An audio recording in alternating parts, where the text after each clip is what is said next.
శనివారం ఎంకన్న సామి పేరు చెప్పి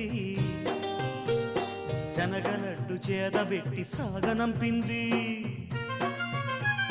మంగళవారం ఆంజనేయ స్వామి పేరు చెప్పి అసలు పనికి అడ్డమెట్టి తప్పుకున్నది.